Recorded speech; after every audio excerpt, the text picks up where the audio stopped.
Om Swastiastu. Saya Ida Ayu Made Herawati. Pada video pembelajaran kali ini saya akan membawakan materi tentang yang pertama itu aturan sebagai pendidik dan aturan yang diberikan oleh keluarga. Yang kedua ada materi tentang tingkatan pencapaian perkembangan anak usia dini. Materi yang pertama adalah aturan sebagai pendidikan dan aturan yang diberikan oleh keluarga. Pendidik merupakan tenaga profesional yang bertugas merencanakan dan melaksanakan proses pembelajaran, menilai hasil pembelajaran, melakukan pembimbingan dan pelatihan, serta melakukan penelitian dan pengabdian kepada masyarakat, terutama bagi pendidik pada perguruan tinggi. Berdasarkan Undang-Undang Nomor 20 Pasal 40 Ayat 2 dinyatakan bahwa kewajiban pendidik adalah menciptakan suasana pendidikan yang bermakna, menyenangkan, kreatif, dinamis, dan dialogis. Mempunyai komitmen secara profesional untuk meningkatkan mutu pendidikan, memberikan teladan dan menjaga nama baik lembaga profesional, kependudukan, kepercayaan yang diberikan kepadanya. Tugas dan tanggung jawab pendidik tugasnya adalah menyerahkan kebudayaan kepada anak didik berupa kepandaian, kecakapan, dan pengalaman-pengalaman. Membentuk kepribadian anak yang harmonis sesuai cita-cita dasar negara kita, yaitu Pancasila. Menyiapkan anak menjadi warga negara yang baik sesuai undang-undang, sebagai perantara dalam belajar, sebagai pembimbing untuk membawa anak didik ke arah kedewasaan. Pendidik tidak maha kuasa, tidak dapat membentuk anak menurut kehendaknya. Pendidik sebagai penghubung antara sekolah dan masyarakat, sebagai penegak disiplin, pendidik juga contoh dalam segala hal.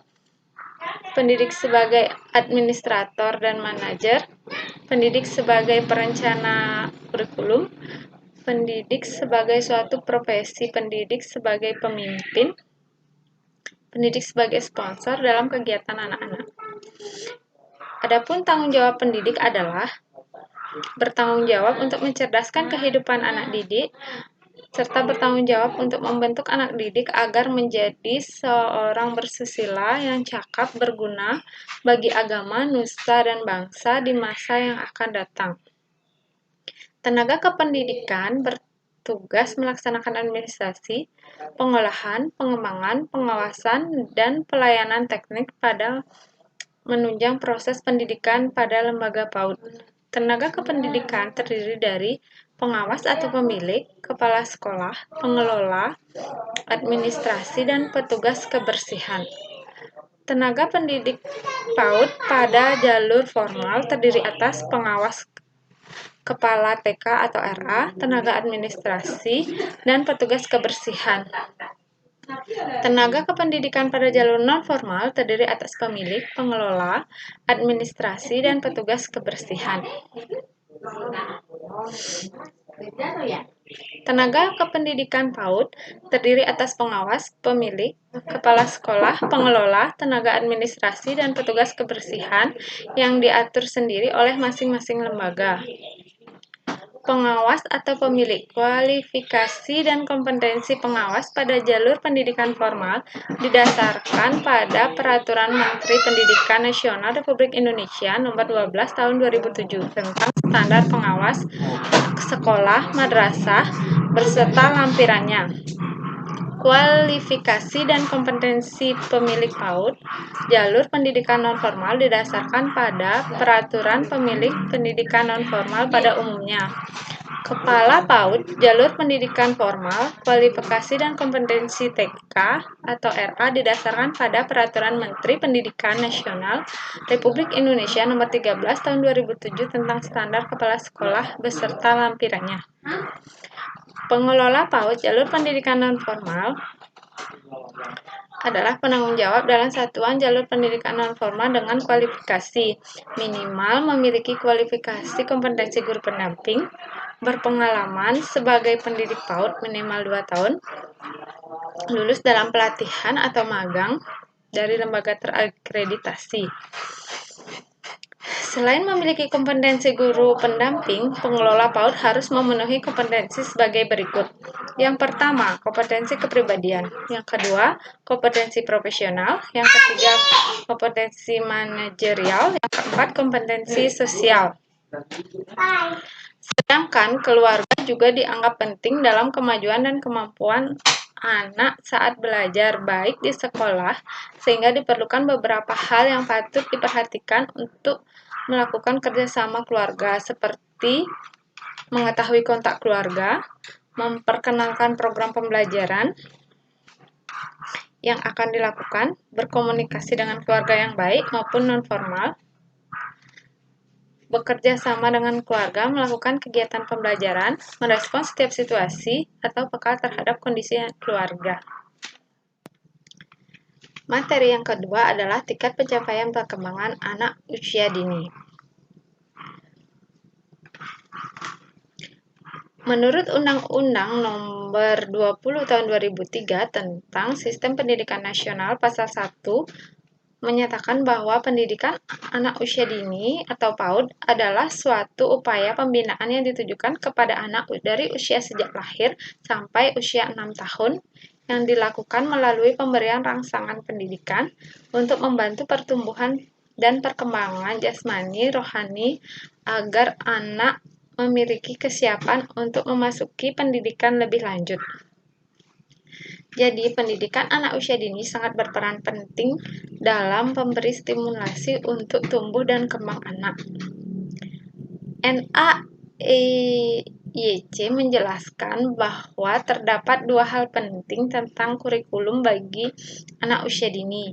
Yang pertama adalah program kegiatan bermain pada anak usia dini diterapkan berdasarkan kurikulum yang berpusat pada anak serta dapat mendukung kegiatan pembelajaran dan perkembangan setiap anak dalam aspek yang baik, estetika, kognitif, emosional, bahasa, fisik, dan sosial. Tingkat pencapaian perkembangan menggambarkan pertumbuhan dan perkembangan yang diharapkan dicapai pada anak rentan usia tertentu. Perkembangan anak yang dicapai merupakan integrasi aspek pemahaman nilai-nilai agama, moral, fisik, kognitif, bahasa, sosial, emosional. Perkembangan anak berlangsung secara berkesinambungan, yang berarti bahwa tingkat perkembangan anak dicapai pada suatu tahapan meningkatkan baik secara kuantitatif maupun kualitatif. Adapun tingkat perkembangan anak pada usia 0 sampai 1 tahun dilakukan dalam rentan usia 3 bulan karena pada tahap usia ini perkembangan anak berlangsung sangat pesat. Tingkat perkembangan anak pada usia 1 sampai 2 tahun dalam rentan usia 6 bulan karena tahap usia dini ini berkembang dan berlangsung setiap sangat pesat dalam usia sebelumnya. Untuk kelompok usia tersebut, pengelompokan dilakukan dalam rentan waktu per tahun. Tahap usia 3 bulan. Tingkat perkembangan pada usia 3 bulan terdapat beberapa lingkup perkembangan, yaitu A. Motorik kasar. Anak sudah mulai mengembangkan refleks dan menegakkan kepala, tengkurap, berguling ke kanan dan berguling ke kiri. Motorik halus. Anak sudah dapat memainkan jari tangannya, kaki, serta memegang benda dengan 5 jari. Kognitif. Mengenali apa yang diinginkan dan mampu menunjukkan reaksi atas rangsangan.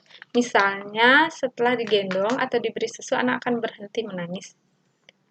Bahasa, anak mampu mengeluarkan suara yang menyatakan keinginan atau sebagai reaksi rangsangan, misalnya seperti berteriak, menangis, atau bergumam. Sosial emosional, anak dapat menunjukkan respon emosi seperti menetapkan dan tersenyum, menangis, dan mengekspresikan ketidaknyamanan. Dalam tahap usia 3-6 bulan,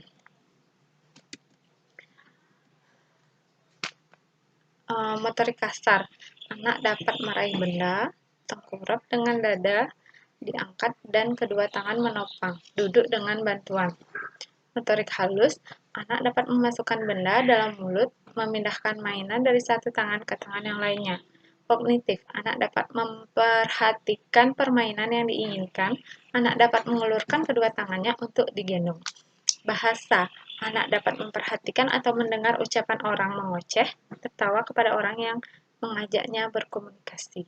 Sosial emosional, anak dapat merespon dengan gerakan tangan dan kaki, menangis apabila tidak mendapatkan apa yang diinginkan. Tahap usia 6-9 bulan. Pada motorik kasar, anak dapat melempar benda, merangkak ke segala arah, duduk tanpa bantuan, berdiri dengan bantuan, bertepuk tangan.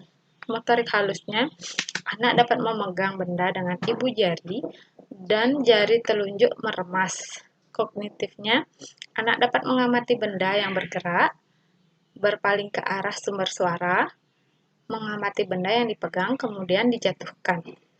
Dalam bahasanya, anak dapat memulai meniru ucapan, merespon permainan, menunjukkan benda, dan mengucapkan satu kata. Sosial emosional, anak dapat mengulurkan tangan atau menolak untuk diajak, menunjukkan sesuatu yang diinginkan. Pada tahap usia 9-12 bulan, pada motorik kasar, anak dapat menarik benda yang dijangkaunya, berjalan dengan berpegangan, berjalan beberapa langkah tanpa bantuan, melakukan gerakan menendang bola. Motorik halus, anak dapat menggerakkan kepala, memegang benda, memukul-mukul atau mengetuk mainan. Kognitif, anak mulai memahami perintah, menunjukkan reaksi saat namanya dipanggil, mencoba mencari benda yang disembunyikan, mencoba membuka atau melepas benda yang ditutup. Sosial emosional, anak dapat menempelkan kepala bila merasa nyaman atau meronta jika merasa tidak nyaman. Menyatakan keinginan dengan berbagai gerak tubuh dan ungkapan kata. Meniru cara menyatakan perasaan sayang. Tahap usia 12-18 bulan. Pada motorik kasar, anak dapat berjalan sendiri, naik tangga, atau tempat yang lebih tinggi dengan merangkak, menendang bola ke arah ke depan, berdiri dengan satu kaki selama 1 detik. Motorik halusnya, anak dapat memegang alat tulis, membuat coretan, menyusun menara dengan 3 balik, memegang gelas dengan 2 tangan, menumpahkan benda dari wadah, dan memasukkannya kembali. Kognitif, anak dapat menyebutkan beberapa benda, menanyakan beberapa benda yang belum dikenal, mengenal beberapa warna primer, menyebutkan nama sendiri dan orang yang dikenal, membedakan ukuran benda. Dalam bahasa, menunjukkan bagian tubuh yang dinyatakan, memahami tema cerita pendek, merespon pertanyaan dan jawaban yang iya atau tidak, mengucapkan kalimat yang terdiri atas 2 kata. Sosial emosional, anak dapat menunjukkan reaksi marah apabila merasa terganggu, menunjukkan reaksi yang berbeda terhadap orang yang baru dikenal, bermain dengan teman, tetapi sibuk dengan mainannya sendiri, memperhatikan atau mengamati teman yang beraktivitas. Tahap usia 18-3 tahun. Nilai-nilai agama dan moral. Anak dapat mulai meniru gerakan berdoa sembahyang sesuai dengan agamanya, mulai meniru berdoa pendek sesuai dengan agamanya, mulai memahami kapan mengucapkan salam, terima kasih, dan yang lainnya. Motorik kasar.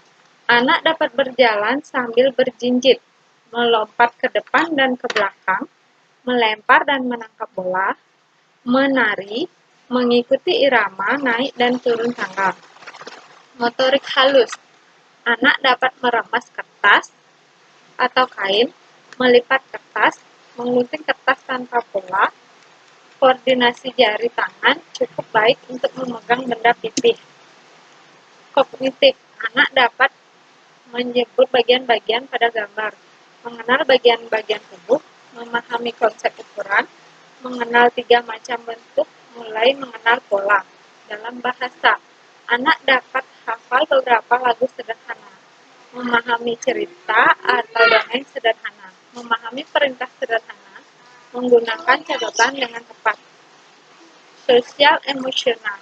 Anak dapat mulai bisa mengungkapkan ketika ingin buang air kecil atau buang air besar, mulai memahami hak orang lain, mulai menunjukkan sikap berbagi, membantu dan bekerja sama, menyatakan perasaan terhadap anak yang lain, berbagi peran dalam suatu permainan. Demikianlah pembelajaran hari ini. Terima kasih. Om Santi Santi Santi Om.